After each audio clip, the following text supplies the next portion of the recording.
Mm, I'm coming on strong. Yeah. Let's see.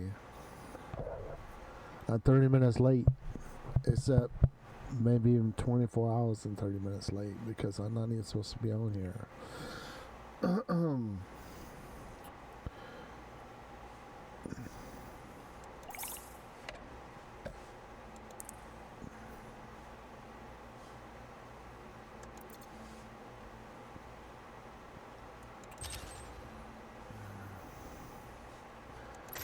Nine deathmatch tickets. Let me get something going.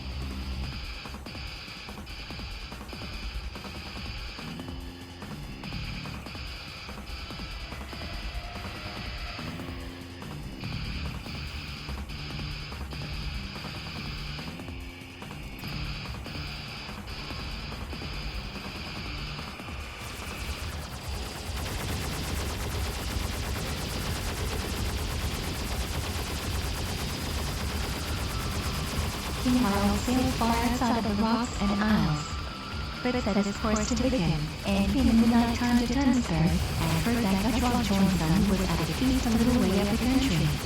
Then King Harald set out immediately with his followers, came in the night, and surrounded the house.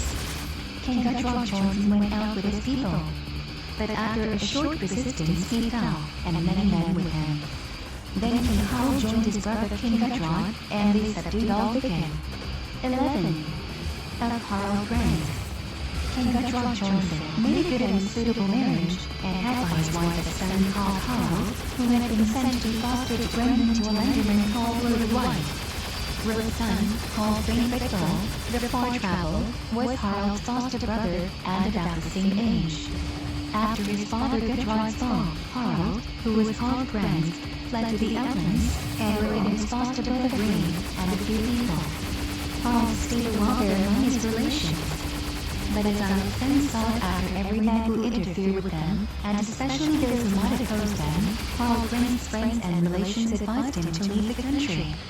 Harald therefore went eastward in his sick bag, and thought shipmates, that he might enter into company with those who went out cruising to gather property. Harald became in this way a remarkably able man. There was a man in Svitjord at that time called Tus, one of the most powerful and clever in the land among those who had no high name or dignity. And he was a great warrior, who had been often in battle, and was therefore called Popular Tust. Harald Brand came into his company, and cruised with Tust in summer. And wherever Harald came he was well thought of by everyone. In the winter Harald, after passing 2 years in the uplands, took up his abode with Tust, and lived 5 years with him. Tust had a daughter, who was both young and handsome, but she was proud and high-minded. She was called Sigrid, and was afterwards married to the Swedish king, Ulrik Victorious, and had a son by him, called Olaf the Swede, who was afterwards king of Svitjod. King Ulrik died in his sickbed at Uppsala 10 years after the death of Styrbjorn. 12. Earl Hakon's Dunes. Gunnar's sons levied a great army in Viken, in 963, and sailed along the land northwards, collecting people and ships on the way out of every district. They then made known their intent to proceed northward with their army against Earl Hakon in Slotgen. When Earl Hakon heard this news, he also collected men and fitted out ships. And when he heard what an overwhelming force Gunnar's sons had with them, he steered south with his fleet to war, pillaging wherever he came, and killing many people. He then sent the whole of the Bond army back to Slotgen. But he himself, with his men at arms, proceeded by both the districts of Moor and Romsdal, and had his spies out to the south of Stadges by the army of Gunnar's sons. And when he heard they were coming to the fjords, and were waiting for it their lead to sail northward from Stad, Earl Hakon set out to sea from the north side of Stad, so far that his sails could not be seen from the land, and then sailed eastward on a line with the coast, and came to Denmark, from whence he sailed into the Baltic, and cruised there during the summer. Gunhild's sons conducted their army north to Trondheim, and remained there the whole summer collecting scat and duties. But when summer was advanced, they left Sigurd's Lefa and Gudrun behind, and the other brothers returned eastward with the levy army they had taken up in summer. 13. Of Earl Hakon and Gunhild's sons. Earl Hakon, towards harvest, 8963, sailed into the Bothnian Gulf to Helsingland, drew his ships up there on the beach, and took a long way through Helsingland and Gemtown, and fell eastward from the dividing bridge, Lujo, or Healing Country, and down into the Trondheim district. Many people streamed towards him, and he fitted out ships. When the sons of Gunhild heard of this, they got on board their ships, and sailed out of the fjord. And Earl Hakon came to Lucidek later, and remained there all winter. The sons of Gunhild, on the other hand, occupied more, and they and the Earl attacked each other in turns, killing each other's people. Earl Hakon kept his dominions of Trondheim, and was there generally in the winter. But in summer he sometimes went to Helsingland, where he went on board of his ship and sailed with them down into the Baltic, in plunder there. And sometimes he remained in Trondheim, and kept an army on foot, so that Gunhild's sons could get enough hold northward of the stand. 14. Sigurd's Lefa's murder. One summer Harald Briskin with his troops was north to Jarmland, where he forayed, and fought a great battle with the inhabitants on the banks of the Dwina. King Harald gained a victory, killed many people, plundered and wasted and burned far and wide the land, and made enormous booty. Gone Garrison tells of it thus: I saw the hero Harald chase, with bloody sword charms race. They fly before him through the night, all by their burning city's light. On Dwina's bank, at Harald's word, arose the storm of spear and sword. In such a wild war cruise as this, great would he be who could bring peace. King Sigurd's Lefa came to the Hearst Clive's house. Clive was the son of Thord, and a grandson of Hoidekir, and was a man of power and great family. He was not at home, but his wife Olaf gave a good reception to the king, and made a great feast at which there was much drinking. Olaf was a daughter of Asborn, and sister to Jornskhag, north in Idre. Asborn's brother was called Roder, who was father to Stokar, whose son was Andride, father of Anna Tambaskeeper. In the night the king went to bed to Olaf against her will, and then set out on his journey. The harvest thereafter, King Harald and his brother King Sigurd Lefa went to Bors, and summoned the bonds to a thing. There the bonds fell on them, and would have killed them, but they escaped and took different roads. King Harald went to Hardanger, but King Sigurd to Alreksteder. Now when the Hearst Clive heard of this, he and his relations assembled to attack the king.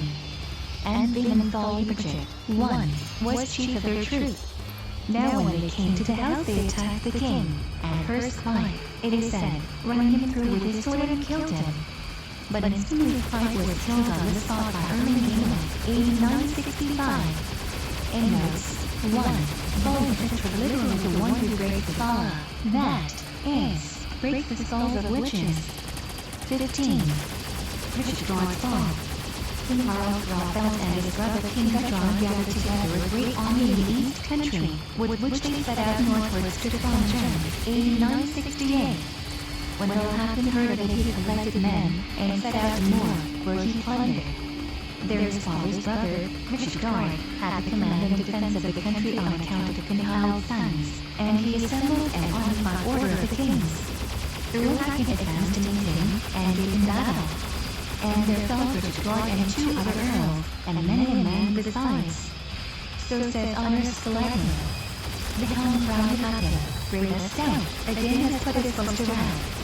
The bull runs over with Odin's need, 1, that fires the skull when mighty need, has to be sung.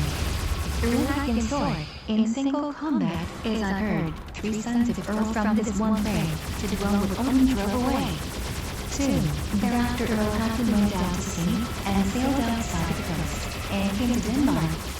He was the Danish king, Harald Gormson, and was well received by him, and stayed with him all winter, 8969. At that time there was also with the Danish king a man called Harald, a son of Ned Gormson, and a brother's son of King Harald. He was lately come home from a long Viking cruise, on which he had gathered great riches, and therefore he was called Gold Harald. He thought he had a good chance of coming to the Danish kingdom. Endnotes 1. Odin's need, called Odin, was the blood or the sons of rage, the god of poets, tried to inspire them. L. 2. To dwell with Odin, Vislu them. L. 16. King Erling's fall. King Harald Graafeld and his foes proceeded northwards to Trondheim, where they met no opposition. They levied the scant dues and all other revenues, and made heavy penalties upon bonds. For the king had for a long time received but little income from Trondheim, because Earl Hakon was filled with many troops, and was at variance with the king. In autumn, 968, King Harald went south with the greater part of the men at arms, but King Erling remained behind with his men. He raised great contributions from the bonds, and pressed severely on them, at which the bonds murmured greatly, and submitted to their losses of nations. In winter they gathered together in a great force to go against King Erling, just as he was at a feast. And they gave battle to him, and he with the most of his men fell. 969. 17. The seasons in Norway at the time. While King Harald's sons reigned in Norway, the seasons were always bad, and the longer they reigned, the worse were the crops. And the bonds laid the blame on them. They were very greedy, and used the bonds harshly. It came at length to be so bad that fish, as well as corn, were wanting. In Halland there was the greatest famine and distress. For scarcely any corn grew, and even the snow was lying, and the cattle were bound in the byres. 1. All over the country until midsummer. Even Sildestala describes it in his poem, as he came outside of his house and found the thick snow draped at that season. 'Tis midsummer, yet deep snows rest on Odin's mother's frozen breast, like the thunders, our cattle kind, in solid stable in the spine. Endnotes 1. Byres equals guards or farms. 18. The Icelanders and Eating the Skull. Eating composed a poem about the people of Iceland, for which they rewarded him by each bond giving him 3 silver pennies, a full weight in white manufacture. And when the silver was brought together at the Althing, the people resolved to have it purified, and made into a row of clasps. And after the workmanship of the silver was paid, the row of clasps was valued at 50 marks. This they sent to Eating. But Eating was obliged to separate the clasps from each other, and sell them to buy food for his household. But the same spring a shell of herring set upon the fishing ground beyond the coast side, and Eating planned a ship boat with his household and potters, and rowed to where the herrings would come, and then. Now let the sea of ocean mound, over the North Sea with dashing sound, let nimble turn and scream and go, fly round and round, our net is full. In what I know it fortune sends, a like provision to my friends. Welcome provision teas, I wot that the whale drives to our cooked pot. So in time were this movable goods exhausted, that he was obliged to sell his arrows to buy herrings, or other meat for his table. Arms and ornaments of gold, to buy us food we gladly sold, the arrows of the bow gave we, for the bright arrows of the sea. 1. Endnotes 1. Herrings, from their swift darting along, are called the arrows of the sea. King Olaf Tryggvason Saga. Preliminary remarks. Hitherto the narrative has been more or less fragmentary. With Olaf Tryggvason Saga reliable history begins, and the narration is full and connected. The story of Hakon the Earl is incorporated in the saga. Accounts of Olaf Tryggvason may be found in all the monks' legendary saga, in parts of Agric, Historien Norvegiae, and in Jodrek. Icelandic works on this epic are Egla, Eirikja, Finga, Flamena, Þeyraringa, Helfridar Saga, Havardar Saga, Ars Islendinga Bok, Kristni Saga, Lexdema, Utrasninga, NJLA, Orninga, Vigaglam Saga, and Vigastara Saga. The Saw Krodar, Glum Garrison, Evin Finson, Sildestler, Anders Skelegger, Tanhafsen, Ajal Dardasko, Halarstein, Havergantradaskel, Founder of Kristni, Stil Thorsteinsen, and Lord Copensen. 1. Olaf Tryggvason's birth. King Trygve Olafsson married a wife who was called Esther. She was the daughter of Albert Jolliskow, a great man who loved Alfred Stater. But after Trixie's death, 8963, Astrid fled, and probably took with her all the loose property she could. Her foster father, Thorolf Lusarski, followed her and never left her. And others of her faithful followers sought about to discover her enemies and where they were. Astrid was pregnant with a child of King Trygve, and she went to a lake and concealed herself in a home or small island in it with a few men. Here her child was born, and it was a boy. And water was poured over it, and it was called Olaf after the grandfather. Astrid remained all summer here in concealment. But when the night became dark, and the day began to shorten and the weather to be cold, she was obliged to take to the land, along with Thorolf and a few other men. They did not seek for houses unless in the night time, when they came to them secretly. And they spoke to nobody. One evening, towards dark, they came to Alfrestader, where Astrid's father Alric dwelled, and probably sent a man to Alric to tell him. And Alric took them to an outhouse, and spread a table for them with the best of food. When Astrid had been here a short time, her traveling attendants left her, and none remained, behind her but 2 servant girls, her child Olaf, Thorolf Lusarski, and his son Thorvald, who was 6 years old. And they remained all winter, 8964. 2. Of Gnarl's sons. After Trygve Olafsson's murder, Haraldr fell with his brother Gudrun went to the farm which he owned. But Astrid was gone, and they could learn no tidings of her. A loose report came to their ears that she was pregnant to King Trygve. But they soon went away northwards, as before related. As soon as they met their mother in the house, they told her all that had taken place. She inquired particularly about Astrid, and they told her the report they had heard. But as Gnarl's sons the same harvest and winter after had bickerings with Earl Hakon, as before related, they did not seek after Astrid and her son that winter. 3. Astrid's journey. The spring after, 8964, Gnarl sent spies to the uplands, and all the way down to Viken, to spy what they could about Astrid. And the men came back, and could only tell her that Astrid must be with her father Alric, and it was probable was bringing up her infant, the son of Trygve. Then Gnarl, without delay, sent off men well furnished with arms and horses, and an all troop of 30. And at their leader she sent a particular friend of her own, a powerful man called Hakon. Her orders were to go to Alfrestader, to Alric, and take King Trygve's son from thence, and bring the child to her. And these orders the men went out. Now when they were come to the neighborhood of Alfrestader, some of Alric's friends observed the troop of travelers, and about the close of the day brought him word of their approach. Alric immediately, in the night, made preparation for Astrid's flight, gave her good guise, and sent her away eastward to Sigurd, to his good friend Hakon Gamel, who was a powerful man there. Long before day they departed, and towards evening they reached a domain called Skarn. Here they saw a large mansion, towards which they went, and begged a night's lodging.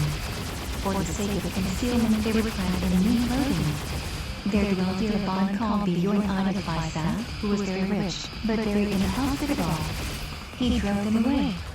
And therefore, towards dark, they went to another domain close by that was called Bodr. Thorstein was the name of the bond. And he gave them lodging, and took good care of them, so that they slept well, and were well entertained. Early that morning Gnarl's men had come to Alfrestader, and inquired for Astrid and her son. As Alric told them she was not there, they searched the whole house, and remained till even the day before they got any news of Astrid. Then they rode after her the way she had taken, and late at night they came to Bjorn Eidifisa and Skarn, and took up their quarters there. Hakon asked Bjorn if he knew anything about Astrid, and he said some people had been there in the evening wanting lodgings. But I drove them away, and I suppose they have gone to some of the neighboring houses.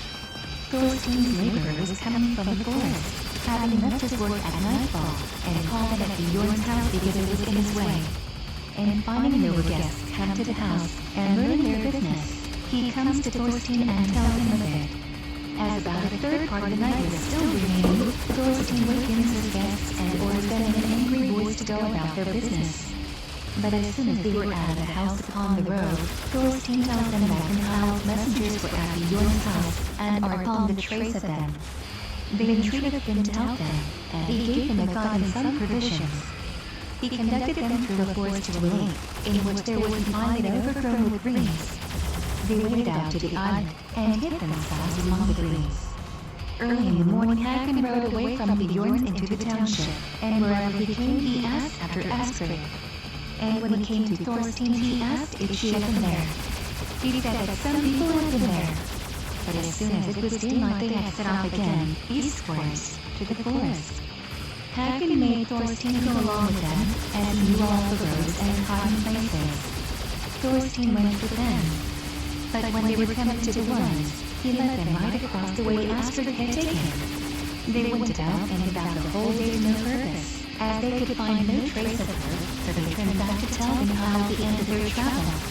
Astrid and her friends proceeded on their journey, and came to Sigtad, to Hagen Gamel, the Old, where she and her son remained a long time, and had a friendly welcome. 4. Hagen's embassy to Sweden. When Gunhild, the mother of the kings, heard that Astrid and her son Olaf were in the kingdom of Sigtad, she again sent Hagen, with a good attendance, eastward, to the king of Sweden, with presents and messages of friendship. The ambassadors were well received and well treated. Hagen, after a time, disclosed his errand to the king, saying that Gunhild had sent him with a request that the king would assist him in getting hold of Olaf Tryggvason to conduct him to Norway, where Gunhild would bring him up. The king gave Hagen people with him, and he rode with them to Hagen the Old, where Hagen desired, with many friendly expressions, that Olaf should go with him. Hagen the Old returned a friendly answer, saying that it depended entirely upon Olaf's mother. But Astrid would on no account listen to the proposal, and the messengers had to return as they came, and to tell King Eric how the matter stood. The ambassadors then prepared to return home, and asked the king for some assistance to take aboard, whether Hagen the Old would or not. The king gave them again some attendance. And when they came to Hagen the Old, they again asked for the boy, and on his refusal to deliver him they used high words and threatening violence. But one of the slaves, Bus by name, attacked Hagen, and was going to kill him. And they barely escaped from the thralls without a villain, and proceeded to come to Norway to tell Gunhild their ill success, and that they had only seen Olaf. 5. Of Sigurd Eilertson. Astrid had a brother called Sigurd, a son of Ulrich Jarlskjald, who had long been involved in Gardarike, Russia, with King Valdemar, and was there in great consideration. Astrid had now a great inclination to travel to her brother there. Hagen the Old gave her good attendance, and what was needful for the journey, and she set out with some merchants. She had then been 2 years, 965 to 966, with Hagen the Old, and Olaf was 3 years of age. As they sailed out into the Baltic, they were captured by Vikings of Iceland, who made booty both of the people and goods, killing some, and dividing others as slaves. Olaf was separated from his mother, and an Iceland man called Cloaken got him as a share along with Thorolf and Thorkel. Cloaken thought that Thorolf was too old for a slave, and that there was not much work to be got out of him, so he killed him. But took the boys with him, and sold them to a man called Clark for a stout and good rent. A third man, called Reese, bought Olaf for a good cloak. Reese had a wife called Regan, and a son by her whose name was Rickon. Olaf was along with them, was treated well, and was much beloved by the people. Olaf was 6 years in Iceland in his banishment, AD 987-972. 6. Olaf is set free in Iceland. Sigurd, the son of Eirik, Astrid's brother, came into Iceland from Northland on King Valdemar's business to collect the king's taxes and rents. Sigurd came as a man of consequence, with many followers and great magnificence. In the marketplace he happened to observe a remarkably handsome boy, and as he could distinguish that he was a foreigner, he asked him his name and family. He answered him that his name was Olaf, that he was the son of Tryggvi Olafsson, and Astrid, a daughter of Ulrich Jarlskjald, was his mother. Then Sigurd knew that the boy was his sister's son, and asked him how he came there. Olaf told him minutely all his adventures, and Sigurd told him to follow him to the peasant rings. When he came there he got both the boys, Olaf and Thorvald, and took them with him to hold him. But, for the first, he made nothing known of Olaf's relationship to him, but treated him well. 7. Clerken killed by Olaf. Olaf Tryggvason was one day in the marketplace, where there was a great number of people. He recognized Clerken again, who had killed his foster father Thorvald Lusauske. Olaf had a little axe in his hand, and with it he clove Clerken's skull down to the brain, and ran home to his lodging, and told his friend Sigurd what he had done. Sigurd immediately took Olaf to Queen Eladri's house, told her what had happened, and begged her to protect the boy. She replied that the boy appeared far too comely to allow him to be slain, and she ordered her people to be drawn out fully armed. In Holmgard the sacredness of peace is so respected that it is law to slay whoever puts a man to death except by judgment of law. And, according to this law and usage, the whole people stormed and sought after the boy. It was reported that he was in the queen's house, and that there was a number of armed men there. When this was told to the king, he went with his people, but would allow no bloodshed. It was settled at last in peace that the king should name the fine for the murder, and the queen paid it. Olaf remained afterwards with the queen, and was much beloved. It is a law at Holmgard that no man of royal descent shall stay there without the king's permission. Sigurd therefore told the queen what family Olaf was, and for what reason he had come to Russia. Namely, that he could not remain with safety in his own country, and begged her to speak to the king about it. She did so, and begged the king to help a king's son whose fate had been so hard. And in consequence of her entreaty the king promised to assist him, and accordingly he received Olaf into his court, and treated him lovingly, as a king's son. Olaf was 9 years old when he came to Russia, and he remained 9 years more, 8978 to 981, with King Valdemar. Olaf was the handsomest of men, very stout and strong, and in all bodily exercises he excelled every Northman that ever was heard of. 8. Of Hakon Olaf later. Ulafin, Sigurd's son, was with the Danish king, Harald Gormson, the winter after he had fled from Norway before Gunhild's sons. During the winter, 8969, the Earl had so much terror and sorrow that he took to bed, and passed many sleepless nights, and ate and drank no more than was needful to support his strength. Then he sent a private message to his friends north in Trondheim, and proposed to them that they should kill King Erling, if they had an opportunity, adding that he would come to them in summer. The same winter the Trondheim people accordingly, as before related, killed King Erling. There was great friendship between Earl Hakon and Gold Harald, and Harald told Hakon all his intentions. He told him that he was tired of a ship life, and wanted to settle on the land, and asked Hakon if he thought his brother King Harald would agree to divide the kingdom with him if he asked it. I think, replied Hakon, that the Danish king would not deny thy right, but the best way to know is to speak to the king himself. I know for certain so much, that you will not get a kingdom if you don't ask for it. Soon after this conversation Gold Harald spoke to the king about the matter, in the presence of many great men who were friends to both. And Gold Harald asked King Harald to divide the kingdom with him into equal parts, to which his royal birth and the custom of the Danish monarchy gave him right. The king was highly incensed at this demand, and said that no man had asked his father Gorm to be king over half of Denmark, nor yet his grandfather King Borgnar, or Sigurdorm, or Ragnar Lodbrok. And he was so exasperated and angry that nobody ventured to speak of it to him. 9. Of Gold Harald. Gold Harald was no worse off than before, for he had got no kingdom, and had got the king's anger by proposing it. He went as usual to his friend Hakon, and complained to him of his fate, and asked for good advice, and if he could help him to get his share of the kingdom, saying that he would rather try force and the chance of war than give it up. Hakon advised him not to speak to any man so that this should be known. 4. Said he, it concerns I, and rather consider what thyself without art man enough to undertake. For to accomplish such a purpose requires a bold and firm man, who will neither stick at good nor evil to do that which is intended. For to take up great resolutions, and then to lay them aside, would only end in dishonour. Gold Harald replies, I will so carry on what I began, that I will not hesitate to kill Harald with my own hands, if I can come thereby to the kingdom he denies me, and which is mine by right. And so they separated. Now King Harald comes also to Earl Hakon, and tells him the demand on his kingdom which Gold Harald had made, and also his answer, and that he would upon no account consent to diminish his kingdom. And if Gold Harald persists in his demand, I will have no hesitation in having him killed. For I will not trust him if he does not renounce it. The Earl answered, my thoughts are, that Harald has carried his demand so far that he cannot now let it drop, and I expect nothing but war in the land. And that he will be able to gather a great force, because his father was so beloved. And then it would be a great enormity if he were to kill your relation. For, as things now stand, all men would say that he was innocent. But I am far from saying, or advising, that you should make yourself a smaller king than your father Gorm was, who in many ways enlarged, but never diminished his kingdom.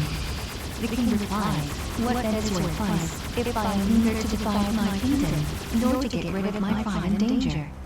Let us meet again in a few days, said Earl Hakon, and I will then have considered the matter well, and will give you my advice upon it. The king then went away with his people. 10. Councils held by Hakon and Harald. Earl Hakon had now great reflection, and many opinions to weigh, and he let on very easily in the house with him. In a few days King Harald came again to the Earl to speak with him, and asked if he had yet considered fully the matter they had been talking of. I have, said the Earl, considered it night and day ever since, and find it most advisable that you retain and rule over the whole of your kingdom just as your father left it. But that you obtain for your relation Harald another kingdom, that he also may enjoy honor and dignity. What kind of kingdom is that, said the king, which I can give to Harald, that I may possess Denmark in entire? It is Norway, said the Earl. The kings swore their oppressive to the people of the country, so that every man is against them who has tax or service to pay. The king replies, Norway is a large country, and the people fierce, and not good to attack with a foreign army. We found it sufficiently when Hakon defended that country, for we lost many people, and gained no victory. Besides, Harald the son of Eilif is my foster son, and has sat on my knee. The Earl answers, I have long known that you have helped Harald's sons with your force, and that return you have fought for it. But we shall get at Norway much more easily than by fighting for it with all the Danish force. Send a message to your foster son Harald, Eilif's son, and offer him the land and feast with Harald's sons held before in Denmark. Appoint him a meeting, and Gold Harald will soon conquer for himself a kingdom in Norway from Harald Grafeld. The king replies that it would be called a bad business to deceive his own foster son. The Danes, answered the Earl, will rather say that it was better to kill a Norwegian Viking than a Danish, and your own brother's son. They spoke so long over the matter, that they agreed on it. 11. Harald Gormson's message to Norway. Thereafter Gold Harald had a conference with Earl Hakon, and the Earl told him he had now advanced his business so far, that there was hope the kingdom might stand open for him in Norway. We can then continue, said he, our ancient friendship, and I can be of the greatest use to you in Norway. Take first the kingdom. King Harald is now very old, and has but one son, and cares but little about him, as he is but the son of a concubine. The Earl talked so long to Gold Harald that the project pleased him well. And the king, the Earl, and Gold Harald often talked over the business together. The Danish king then sent messengers north to Norway to Harald Grafeld, and fitted them out magnificently for their journey. They were well received by Harald. The messengers told him that Earl Hakon was in Denmark, but was lying dangerously sick, and almost out of his senses. They then delivered from Harald, the Danish king, the invitation to Harald Grafeld, his foster son, to come to him and receive investiture of the feats he and his brothers before him had formerly held in Denmark, and appointing a meeting in Jutland. Harald Grafeld laid the matter before his mother and other friends. Their opinions were divided. Some thought that the expedition was not without its danger, on account of the men with whom they had to deal. But the most were in haste to begin the journey, for at that time there was such a famine in Norway that the king could scarcely feed their men at arms. and on this account the fjord, on which the kings resided, usually got the name of Hardanger, Hardaker.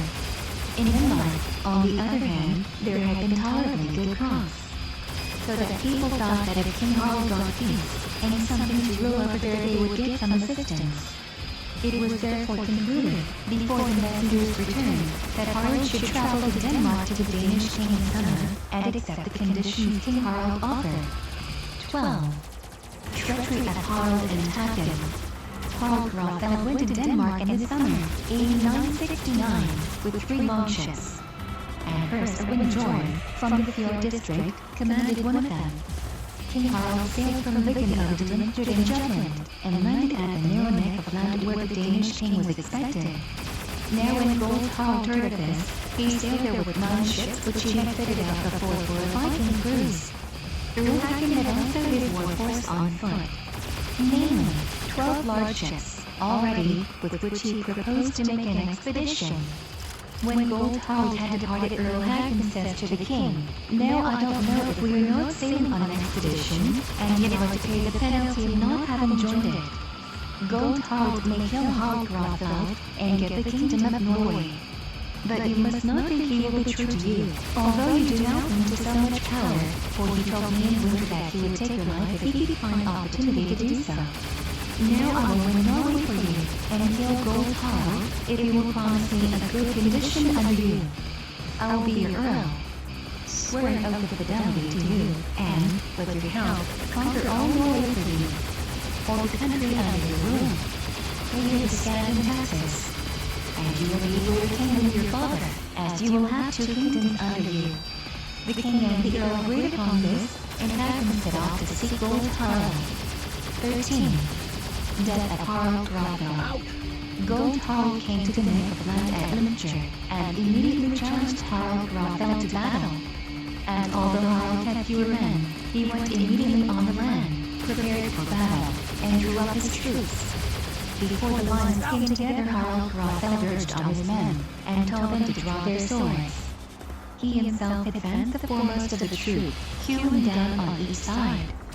So says von Garrison, in Graafeld lay. Brave were thy words in battlefield, thou stainer of the snow-white shield. Thou gallant war god, with thy voice, thou couldst the dying man rejoice, the cheer of Harald could impart, courage and might to every heart. While swinging high the blood-smeared sword, thy arm and voice renew our Lord. There fell Harald Graafeld. So says von Garrison. On Limfjord strand, by the tide's flow, stern feet had laid King Harald low. The gallant Viking cruiser, he, who left the isle in encircling sea. The generous ruin of the land, fell in the narrow Limfjord strand. Enticed by Hagen's cunning speech, to his deathbed on Limfjord beach. The most of King Harald's men fell within. There also fell Erst Winjoy. This happened 15 years after the death of Hagen, Athelstan's foster son, and 13 years after that of Sigurd Earl of Hlader. The priest wrote that Earl Hagen was 13 years earl over his father's dominions in Trondheim district before the fall of Harald Graafeld. But, for the last 6 years of Harald Graafeld's life, our folk says the Earl Hagen and King Harald's sons fought against each other, and drove each other out of the land by turns. 14. Gold Harald's death. Soon after Harald Graafeld's fall, Earl Hagen came up to Gold Harald, and the Earl immediately gave battle to Harald. Hagen gained the victory, and Harald was made prisoner. But Hagen had him immediately hanged on a gallows. Hagen then went to the Danish king, and no doubt easily settled with him for the killing his relative Gold Harald. 15. Division of the country. Soon after King Harald, Gormson ordered a levy of men over all his kingdom, and sailed with 600 ships. 1. There were with him Earl Hagen, Harald Grens, a son of King Gudrod, and many other great men who had fled from their feudal estates in Norway on account of King Harald's sons. The Danish king sailed with his fleet from the south to Viken, where all the people of the country surrendered to him. When he came to Dunsburg, swarms of people joined him. And King Harald gave to Earl Hagen the command of all the men who came to him in Norway, and gave him the government of Rogaland, Hordaland, Son, Fjord District, Southmore, Romsdal, and Northmore. These 7 districts gave King Harald to Earl Hakon to rule over, with the same rights as Harald Hardrader gave with them to his sons. Only with the difference that Hakon should bear, as well as in Thrangen, have the king's land estate and land tax, and use the king's money and goods according to his necessities whenever there was war in the country. King Harald also gave Harald Grimsby Belmar, Vestfold, and after all the Vendings, the Maze, together with the title of king, and let him have these dominions with the same rights as his family in former times had held them, and as Harald Hardrader had given with them to his sons. Harald Grimsby was then 18 years old, and he became afterwards a celebrated man. Harald, king of Denmark, returned home thereafter with all his army. Endnotes 1, that is, 720 ships, as they were counted by long hundreds, 100 equals 120. 16. Gunhild's sons leave the country. Earl Hakon proceeded northwards along the coast with his force. And when Gunhild and her sons got the tidings, they proceeded to gather troops, but were ill off from them. Then they took the same resolution as before, to sail out to sea with such men as would follow them away to the westward. 8969. They came first to the Orkney Islands, and remained there a while. There were in Orkney then the Earls Hallover, Arnfed, Uldred, and Skjold, the sons of Thorfinn Hossifalldr. Earl Hakon now brought all the country under him, and remained all winter, 8970, in Thrangen. Einar Skallagrim speaks of his conquest in Galaikland. Norway's great watchman, Harald, now may find the silk feud on his brow, 7 provinces he sees. The realm prospers with Hakon at the helm. As Hakon the Earl proceeded this summer along the coast subjecting all the people to him, he ordered that over all his dominions the temples and sacrifices should be restored, and continued as of old. So it is said in the Galaikland, Hakon the Earl, so good and wise, let all the ancient temples rise. Thor's temples raised with fostering hand, that had been ruined through the land. His valiant champions, who were slain, on battlefields across the main, to Thor, the thunder god, may tell, how for the gods all turns out well. The hardy warrior now once more, offers the sacrifice of Thor. The shield-bearer invokes game, invokes once more great Odin's name. The green earth gladly yields her star, as she was wont in days of yore, since the great breaker of the spears, the holy shrines again for years. The Earl has conquered with strong hand, all that lies north of Viken land, in battle storm, and iron rain, Hakon spreads wide as Thor's domain. The first winter that Hakon ruled over Norway, the herring set in everywhere through the fjords to the land, and the seasons ripened to a good crop all that had been sown. The people, therefore, laid in seed for the next year, and got their land sowed, and had hope of good times. 17. Hakon's battle with Ragnfrid. King Ragnfrid and King Gudrod, those sons of Gunhild and Eirik, were now the only sons of Gunhild remaining in life, so says von Glyrason in Grafeld Lay. When in the battle's bloody strife, the sword took noble Harald's life, half my fortunes with him fell, but his 2 brothers, I know well, my loss would soon repair, should they, again in Norway bear the sway, and to their promises should stand, if they return to rule the land. Ragnfrid began his course in the spring after he had been a year in the Orkney Islands. He sailed from thence to Norway, and had with him fine troops, and large ships. When he came to Norway he learned that Earl Hakon was in Thrangen. Therefore he steered northwards around Stad, and plundered in South Moor. Some people submitted to him. For it often happens, when parties of armed men scour over a country, that those who are nearest the danger seek help where they think it may be expected. As soon as Earl Hakon heard the news of disturbance in Moor, he fitted out ships, sent the war token through the land, made ready in all haste, and proceeded out of the fjord. He had no difficulty in assembling men. Ragnfrid and Earl Hakon met at the north corner of Moor. And Hakon, who had most men, but fewer ships, began the battle. The combat was severe, but heaviest on Hakon's side. And as a custom then was, they fought bow to bow, and there was a current in the sound which drove all the ships in upon the land. The Earl ordered to row with the oars to the land where landing seemed easiest. When the ships were all grounded, the Earl with all his men met them, and drew them up so far that the enemy might not launch them down again, and then drew up his men on a grass field, and challenged Ragnford to land. Ragnford and his men made their vessels in along the land, and they shot at each other a long time. But upon the land Ragnford would not venture, and so they separated. Ragnford sailed with his fleet southwards around Stan, for he was much afraid the whole forces of the country would swarm around Haakon. Haakon, on his part, was not inclined to try again a battle, for he thought the difference between their ships in size was too great. So in harvest he went north to Trondheim, and stayed there all winter, 8971. King Ragnford consequently had all the country south of Stad at his mercy, namely, Fjord District, Hordaland, Sund, Rogaland, and he had many people about him all winter. When spring approached he ordered out the people and collected a large force. By going about the districts he got many men, ships, and warlike stores sent as he required. 18. Battle between Haakon and Ragnford. Towards spring Earl Haakon ordered out all the men north in the country, and got many people from Halagoland and Namudal, so that from Breda to Stad he had men from all the sea coast. People flocked to him from all the Trondheim district and from Romsdal. It was said for certain that he had men from 4 great districts, and that 7 earls followed him, and a matchless number of men. So it is said in the Gaethla. Haakon, defender of the land, armed in the north his warrior band, to Sog's old shore his force he led, and from all quarters with his fed, warships and men. And haste was made, by the young god of the sword blade, the hero Viking of the way, his wide domain from foes to save. With shining keel 7 kings sailed on, to meet this brave and feeding one. When the clash came, the stunning sound, was heard in Norway's farthest bound. And sea-borne corpses, floating far, brought round the Naze news from the war. Earl Haakon sailed then with his fleet southwards around Stan. And when he heard that King Ragnford with his army had gone towards Son, he turned there also with his men to meet him, and there Ragnford and Haakon met.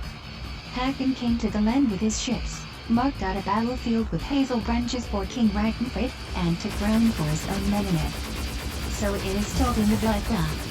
In the fierce battle Ragnford then met the grim foe of the Nune men, and many a hero of great name fell in the sharp sword flood again. The wielder of Felnog's weapon, the conquering hero, valiant Haakon, had laid his warships on the strand, and ranged his warriors on the land.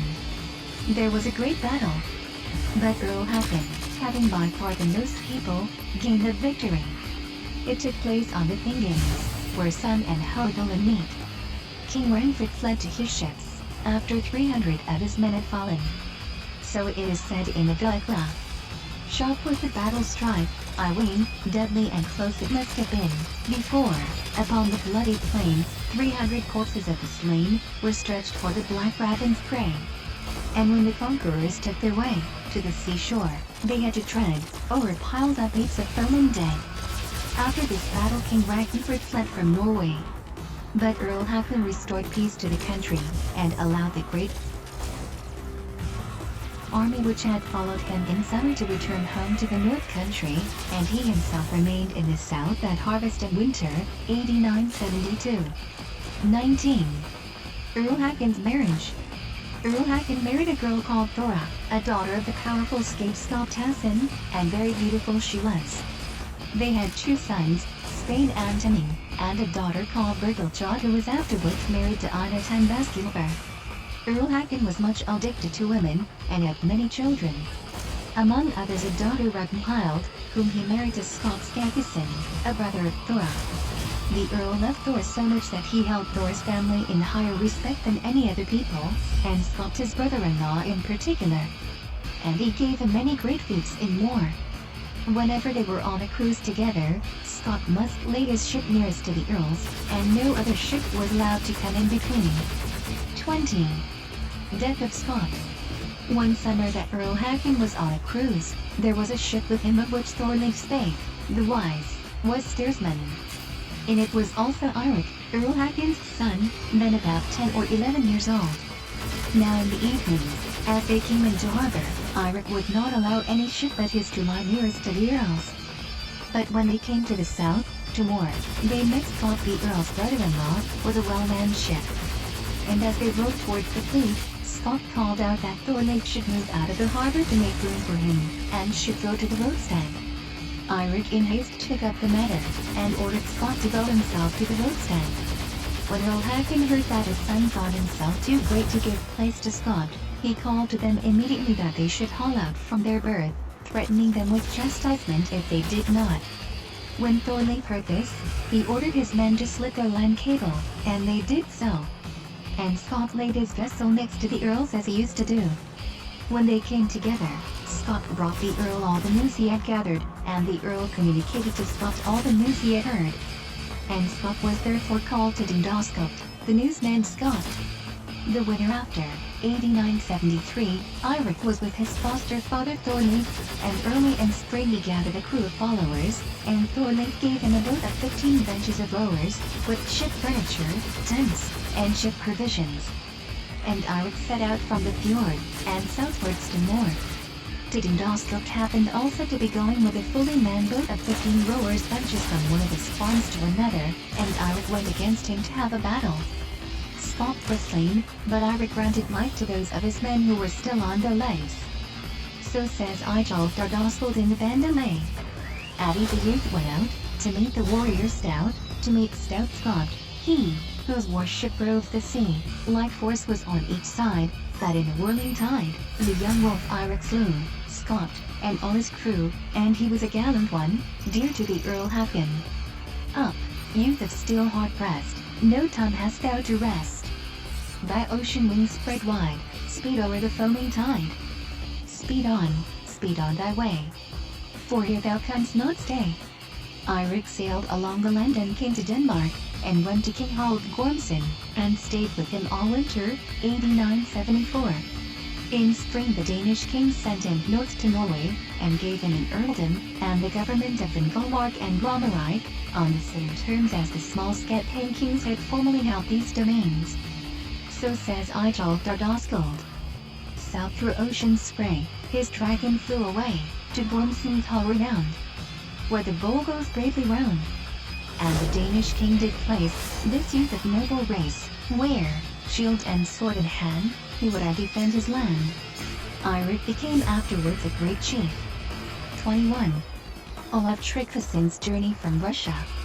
All this time Olaf Tryggvason was in Gardarike, Russia, and highly esteemed by King Valdemar, and beloved by the Queen. King Valdemar made him chief over the men-at-arms whom he sent out to defend the land. So says Halarsteid. The hater of the nigger band, the chief who loves the Northmen's land, was only 12 years old when his Russian warships put to sea. The wind that plows the sea was then loaded with war gear by his men, with swords, and spears, and helms, and deep out to the sea his good ships sweep. Olaf had several battles, and was lucky as a leader of troops. He himself kept a great many men-at-arms at his own expense out of the pay the king gave him. Olaf was very generous to his men, and therefore very popular.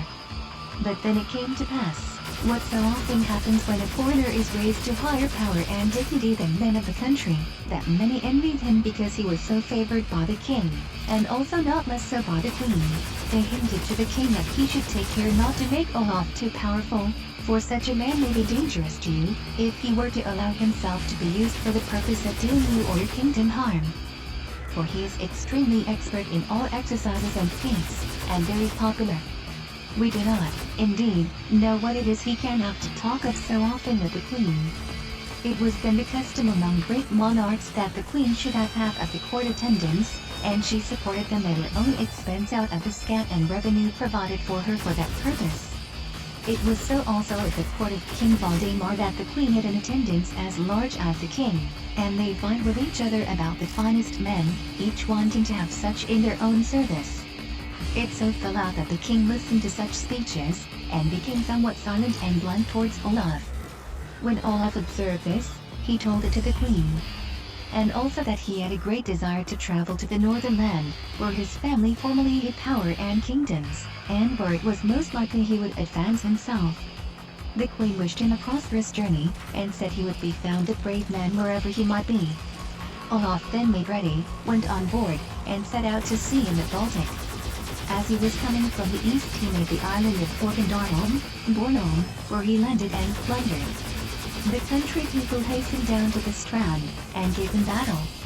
But Olaf gained the victory, and a large booty. 22.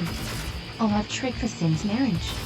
While Olaf lay at Bornholm there came on bad weather, storm, and a heavy sea, so that his ships could not lie there. And he sailed southwards under Vinland, where they found a good harbor. They conducted themselves very peacefully, and remained some time.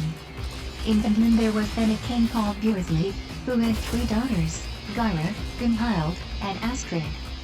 The king's daughter Gyra had the power and government in that part where Olaf and his people landed, and Dodson was the name of a man who most usually advised Queen Gyra.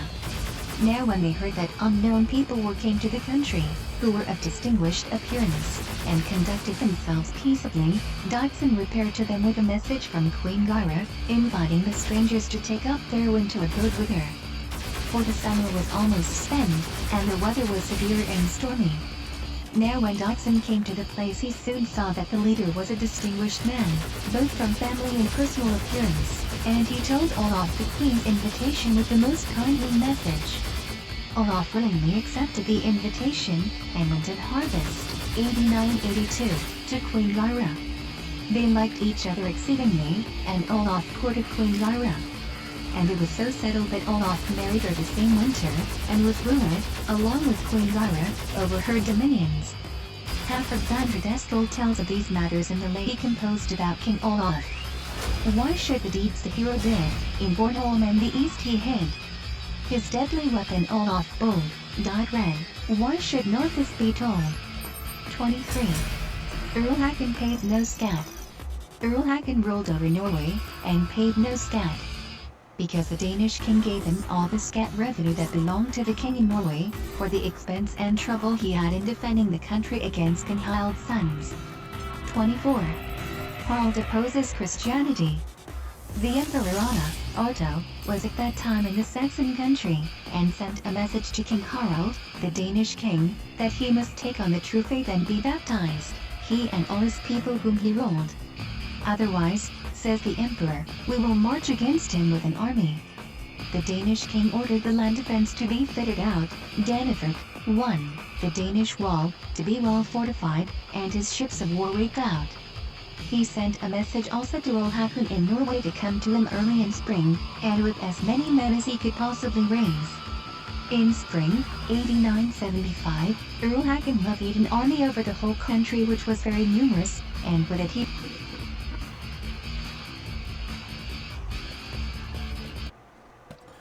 Well, I gotta take a rest. That's all that is to it. So, thanks for tuning in. And I'm gonna try to get back on maybe in a little while if I can get my head back on straight. All right. Bless you. Have a happy holiday.